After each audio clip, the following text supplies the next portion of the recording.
Moving on, there are over 1.5 million diagnosed paranoid schizophrenics living in America today. Should our healthcare system be doing more to make sure they are safe to themselves and others by watching over them 24 hours a day? Yes, we need to monitor these people to make sure they're safe. Hide cameras everywhere they go, in the streets, in their homes, in the eyes of people at the convenience stores where they shop. Cameras aren't really enough, I read it though. in a medical journal recently that a number of doctors have already begun to place microscopic tracking devices under the skin of schizophrenics, which is a great way to make sure that they don't get lost. Yeah, and this article said here recently that most of them have had no problem with that, and it's a very non-invasive procedure and has proven to work very well Painless. so far. Yeah, schizophrenics often respond well to pleasant memories from their past, and one technique which might give them a little bit of relief is if we have their caregivers' faces surgically reconstructed so they look like the schizophrenic's dead relatives. Now, some say that we should offer verbal encouragement by implanting speakers in their ears which would whisper kind words to them 24 hours a day. Couldn't agree more. I think what would be great would be a recorded voice on a loop saying,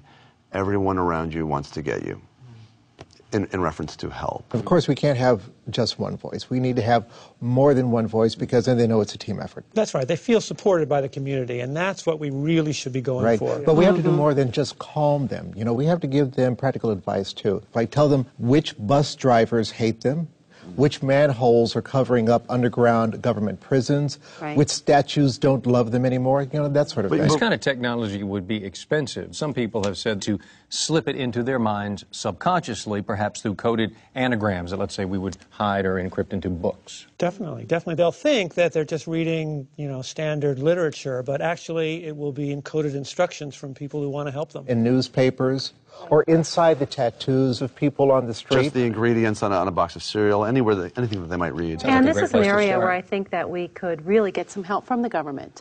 We could be using this stealth planes and helicopters to be tracking the paranoid schizophrenics as they're going through their daily lives. We already have the ability to make everything that's the color red signal data and images back to the government's underground bunkers, and we should be using this technology to help these people.